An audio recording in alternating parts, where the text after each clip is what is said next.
Welcome to Romans, God's Solution to Our Problem, a devotional series by Sumo Youth. Make sure you've got a pen and your copy of Romans with you, and if you haven't already, pause the video and pray that Jesus speaks to you through His Word today.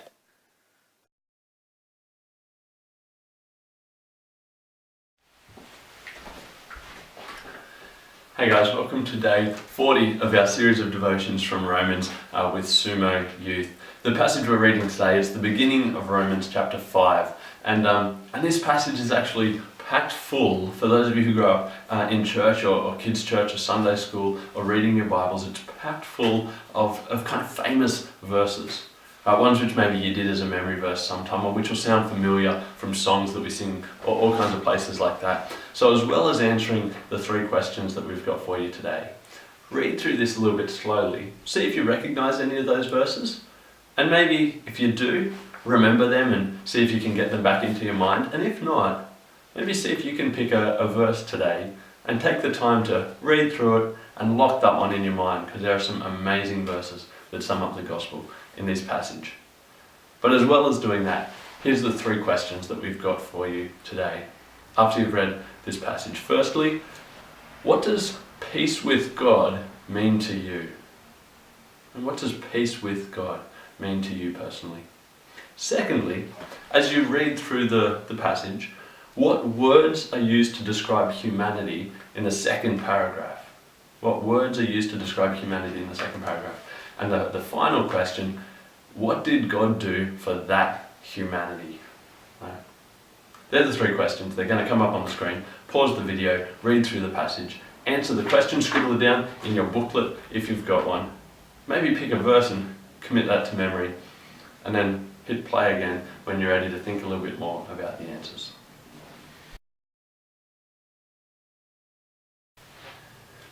Well, what did you say for what peace with God means to you?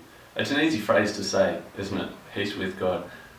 For me, I sometimes forget that God is big, that God is powerful, that God spoke and made the universe. And I forget that He's perfect and holy and can't stand anything that's not perfect and holy. But when I remember those two things, and when I read things like in the Bible, when God reveals that He gets angry at sin and that people who live rejecting Him are making themselves His enemies, right, I start to get a picture of how big a deal it is and how big a problem it is if I'm God's enemy. Right? I don't like to have any enemies really, but the bigger they are and the tougher they are and the more powerful they are, the more scared I get of having them as an enemy. How much more so should we be afraid of having the God who created the universe as an enemy? Right? The phrase peace with God means that no longer am I set up as an enemy of the God who runs the universe. No longer do I have to fear Him or be afraid of Him or be ashamed of the fact that I'm going against Him.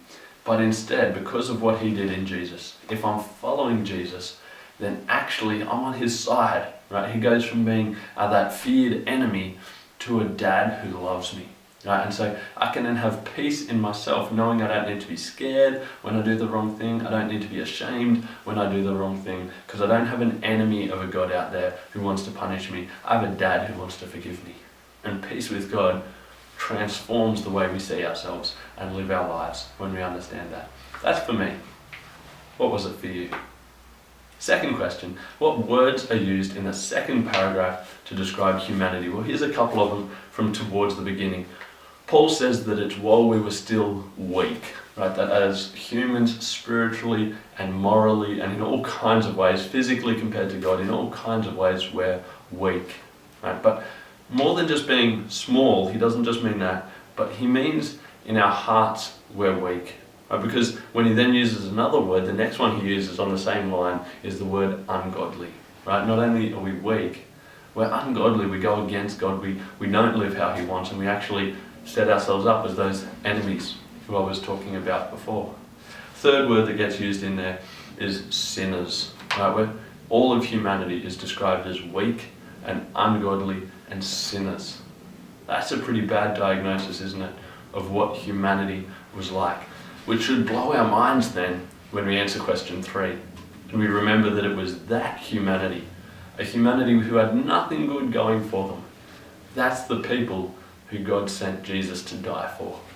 That's the people who he sent his son to give his life so that we could become his children again. Right? We're the people who he did that for. Even on our worst day, we're the people who God would send Jesus to save. Now that's awesome, isn't it? And so actually as we read through that second paragraph, Paul starts using different words to describe us. He uses words like reconciled, right? That once we were God's enemies, but now we are reconciled. He uses words like saved.